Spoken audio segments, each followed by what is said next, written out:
Le train du sommet 2012 de la francophonie plus que jamais en marche.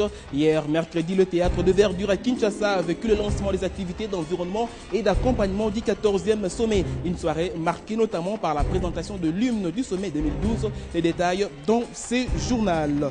La conférence internationale sur la gestion des ressources naturelles en Afrique subsaharienne ferme ses portes ce jeudi 22 mars. Ouverte depuis hier, cette conférence a permis aux différents participants de réfléchir sur les bonnes pratiques en faveur d'un développement économique et social. Et puis, confusion au Mali, un coup d'état militaire s'est produit depuis hier à Bamako, la capitale. Le militant a pris le contrôle du palais présidentiel et plusieurs membres du gouvernement ont été arrêtés. Sur place, la situation est restée très tendue ce jeudi. C'est le rendez-vous de l'actualité sur Télé 50. Bienvenue à tous et merci de nous choisir pour vous informer. Ça y est, Kinshasa, ville hôte du 14e sommet de la francophonie, vibre déjà au rythme de la grand-messe francophone. Hier, mercredi 21 mars, Raymond Tshibanda, ministre de la coopération internationale et régionale, a lancé les activités d'environnement et d'accompagnement de ce sommet. C'était au cours d'une soirée des galas organisée au théâtre de Verdure, un galément en présence de délégations venues de France, du Canada et de la Belgique. Ce 14e sommet est plus que jamais un acquis pour Kinshasa. Voilà ce qu'il faut retenir de la rencontre entre Raymond Tshibanda, président du comité de pilotage national de l'organisation du sommet, respectivement avec le conseiller spécial du secrétaire général de la francophonie, les représentants personnels du Premier ministre du Québec auprès de l'OIF, ainsi qu'avec une délégation francophone du Canada. Ousmane Paye, président du comité de pilotage international des sommets de la francophonie, c'est le premier à être reçu ce mercredi par Raymond Tshibanda, président du comité de pilotage national de l'organisation du sommet de Kinshasa, la capitale congolaise où il est arrivé mardi. Objet de sa mission, finalisation de certains dossiers et préparation des activités en marge du sommet d'octobre prochain. La grande équipe de la logistique, du protocole et de la communication des instances est là pour travailler aux côtés du comité national préparatoire congolais à la finalisation des dossiers. Politiquement parlant aussi, tout va bien. Après Ousmane Paye, Raymond Tshibanda a reçu dans la même journée le représentant personnel du Premier ministre du Québec auprès de l'OIF, ravi de la tenue du sommet à Kinshasa. On a beaucoup à apprendre de chacun et puis on vient voir les infrastructures qui sont donc mises à la disposition pour la tenue du sommet.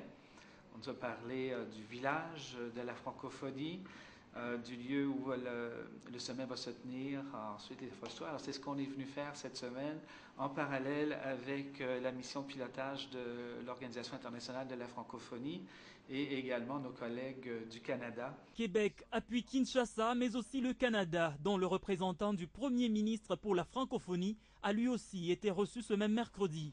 C'est dire en fin de compte que la RDC et ses pays amis tiennent à la réussite de la rencontre d'octobre, qui prend d'ailleurs de l'ampleur au fur et à mesure, avec notamment des activités en marge du sommet, des activités qui s'intensifient. Justement, où en est-on avec le préparatif? C'est le souci majeur du conseiller spécial du secrétaire général de l'OIF, Ousmane Paye, et les délégations canadiennes et québécoises qui accompagnent le pays hôte dans ces grands événements. Ils étaient réunis ce mercredi à l'hôtel Sultani sur invitation du chef de l'État représenté par Isabelle Tshombe. Suivez. C'est lors d'un dîner chaleureux offert au nom du chef de l'État que se sont effectués les échanges autour des préparatifs du 14e sommet. Ce moment, c'est aussi rassurer les hôtes de la tenue de celui-ci. C'était, je crois, l'occasion pour eux aussi de découvrir que, effectivement, la marche en avant vers le sommet de Kinshasa d'octobre 2012 est bien partie. Et je crois que quand nous avons des pays qui envoient leurs représentants personnels pour pouvoir toucher du doigt les réalités de ces préparatifs, c'est un bon signe. Satisfait du déroulement des préparatifs, Philippe Bolln, représentant personnel du Premier ministre canadien, s'exprime. Je suis ici pour d'abord rencontrer les organisateurs du sommet, les autorités congolaises et faire le point sur les préparatifs du sommet. Un sommet qui sera, nous sommes sûrs, un succès et nous sommes prêts à faire preuve de la solidarité de la grande famille francophone dont fait partie la RDC et le Canada. La semaine de la francophonie a débuté depuis mardi avec la célébration de la Journée internationale de la francophonie et c'est ce mercredi que débutent les activités préparatoires en marge du 14e sommet.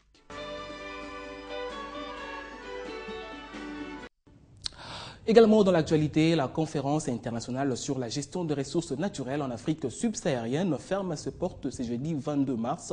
Ouverte depuis hier, cette conférence a permis aux différents participants de réfléchir sur les bonnes pratiques en faveur d'un développement économique et social. Organisée par les Fonds monétaires internationaux et les gouvernements de la République démocratique du Congo, cette rencontre vise à enraciner dans le pays africain les bonnes pratiques qui ont permis aux autres nations de tirer largement profit de leurs ressources naturelles. La contribution des secteurs des ressources naturelles à l'économie et aux recettes publiques demeure relativement faible. Le secteur minier, par exemple, contribue à ce jour pour plus ou moins 30% du PIB et représente en moyenne 10% des recettes publiques. La situation dans les deux autres secteurs n'est pas aussi reluisante, avec une production moyenne respective de 25 000 barils par jour et 300 000 mètres cubes de bois par an. La contribution aux recettes publiques n'est pas non plus significative. Conscient de la situation et sous le leadership du président de la République, son Excellence Joseph Kabila Kabange, le gouvernement prend la voie de la normalisation du cadre d'exploitation des nombreuses ressources dont regorge le pays. Au cours de cette conférence de grande envergure, des réflexions approfondies par le truchement des commissions dans l'objectif de permettre la construction du développement économique seront développées. Selon la directrice du département Afrique du FMI, Antoinette Sayé, cette rencontre est une grande responsabilité et il appartient aux conférenciers de mettre en commun leur savoir pour que l'exploitation des ressources naturelles aboutisse à un plus grand bien économique. Plus de 100 personnalités du monde économique et scientifique prennent part à cette rencontre internationale de 2 jours. Autre chose, l'hôtel de ville de Kinshasa compte intensifier son combat contre les constructions anarchiques. Pour atteindre son but, elle vient de créer une nouvelle structure dénommée Commission urbaine des autorisations des bâtir. Elle regroupe notamment les architectes, les experts de divisions urbaines, de l'environnement, des affaires foncières, urbanisme et habitat.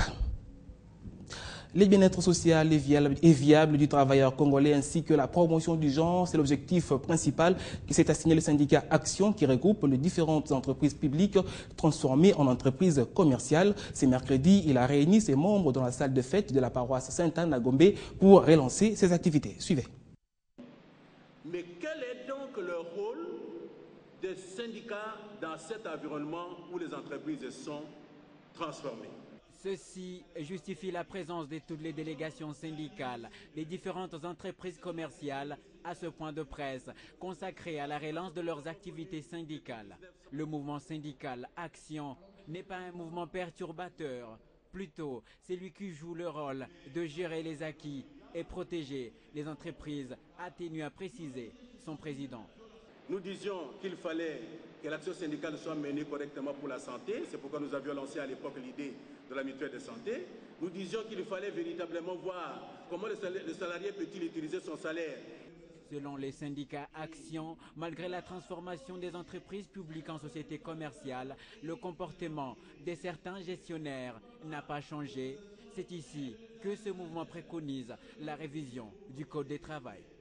Si nous ne touchons pas le Code du travail, qui nous a donné des avantages jusqu'à 1978, et de mettre dans ce code des dispositions qui nous redonnent de nouveaux pouvoirs. Dans sa révision, nous pourrions donc voir qu'est-ce que nous pouvons mettre dans les nouveaux environnements pour consolider les acquis de 1978. Et effectivement, les employeurs ne seront pas tranquilles. Ils veulent aussi plus de flexibilité dans les relations de contrat de travail. Lorsqu'ils veulent révoquer quelqu'un, qu'ils puissent révoquer même par téléphone. Avec l'entrée des nouveaux animateurs, le syndicat Action est déterminé à poursuivre son combat dans la défense des entreprises. L'actualité à l'étranger, situation confuse au Mali. Un coup d'état militaire s'est produit depuis hier à Bamako, la capitale. Le militant a pris le contrôle du palais présidentiel, arrêté plusieurs membres du gouvernement et décrété un couvre-feu. Aux dernières nouvelles, le président Amani Toumani Touré irait bien et serait en lieu sûr. Considérant le risque croissant de disparition de l'unité nationale, tant cher aux Maliens. Sur les images de la télévision nationale malienne, Le capitaine Sanogo, présenté comme un des leaders du groupe des mutins, est apparu encadré par un porte-parole, le lieutenant Amadou Konaré et un adjudant-chef, Seiba Diarra. Ce comité annonce que toutes les institutions sont dissoutes, mais qu'il n'y a aucune confiscation du pouvoir. Les mutins annoncent leur ouverture à toutes les composantes des forces vives de la nation pour composer un gouvernement d'union nationale jusqu'à la restauration de la paix. Cette prise de pouvoir est justifiée par l'incapacité du régime à combattre le terrorisme dans le nord du Mali. Dans la capitale, le palais présidentiel a en partie brûlé cette nuit. Selon les dernières informations, le président Amani Touré ne s'y trouverait plus et serait en lieu sûr. Les mutins annoncent avoir arrêté plusieurs ministres. Ces militaires dénoncent également leur hiérarchie qu'ils jugent incompétente. De son côté, l'Union européenne a condamné ce jeudi le coup d'État militaire au Mali et réclamé le retour dès que possible du pouvoir constitutionnel. Et aussitôt après ces putsch, de réactions sont rapidement tombées. L'Union européenne condamne et réclame le retour dès que possible du pouvoir constitutionnel. La communauté économique des États d'Afrique de l'Ouest, CEDEAO, a également condamné ces coups d'État. En sport, c'est ce jeudi qu'aura lieu la levée du corps du sélectionneur de Léopard Dames, Jean-Polycarpe Bongania, de l'hôpital général de référence de Kinshasa pour le stade de Martyrs, où un dernier hommage lui sera réservé avant son inhumation qui interviendra demain vendredi. Kadi Koulab. Décédé depuis le vendredi 16 mars dernier de suite d'une crise, la dépouille de l'entraîneur principal de Léopard Dames de moins de 20 ans, Polycarpe Bongania, sera exposée jeudi au stade de Martyrs. Cadre choisi par la Fédération congolaise de football association pour lui rendre un dernier hommage. Sur place, une messe d'action de grâce sera célébrée en sa mémoire avant la levée du corps pour l'inhumation au cimetière de Mbenseke, Nouvelle Cité. Pour rappel, Jean-Polycarpe Bongania était un entraîneur brillant. Durant de longues années, il a dirigé les staffs techniques du Daring Club Motema Pembe, champion de la Ligue nationale de football en 1993, 94 et 95, avec les teams vert et blanc de la capitale, quart finaliste de la CAF en 92, demi-finaliste en 93 et vainqueur de la Coupe d'Afrique de vainqueurs de coupe en 94, toujours avec la même équipe, avant de prendre le commande du staff technique de Léopard Dames Junior. Avec cette sélection nationale féminine de la République démocratique du Congo, Polycarpe Bongania a participé à 2 phases finales de la Coupe du Monde de la catégorie en Russie 2006 et au Chili en 2008. Bongania est décédé alors que sa sélection venait de se qualifier pour le dernier tour des éliminatoires de la Coupe du Monde Japon 2012. Paix à son âme. C'est la fin de ce journal. Merci de l'avoir suivi. Juste après, c'est l'autre rendez-vous, la revue de presse.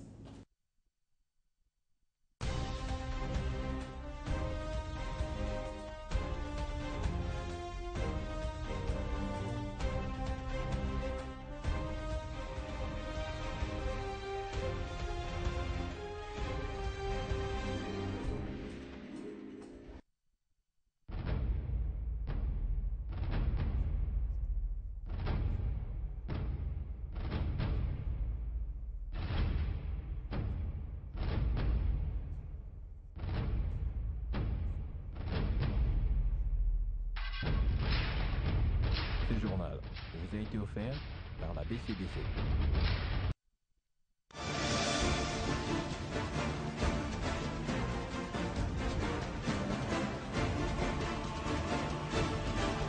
Télé 50, la première chaîne d'info en continu en RDC. Télé 50, déjà disponible en analogique. Grand public satellite, free on air.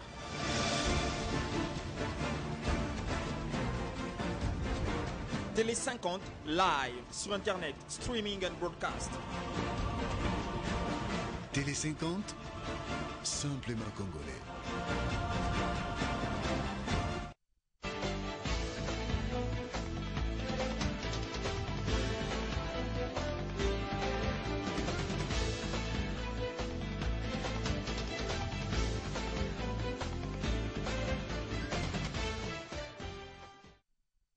Le rendez-vous de la presse locale et électronique sera assuré par Eric Loukoki. Bienvenue Eric. Merci Freddy. Alors commençons avec cet article de Forum des As qui titre « L'informateur ayant accompli son travail, eh bien la balle dans les camps Kabila pour la formation du gouvernement ». Vous l'avez dit, hein, Freddy, le regard des Congolais reste rivé du côté du Palais de la Nation, d'où sortira l'acte nominatif du futur formateur du gouvernement.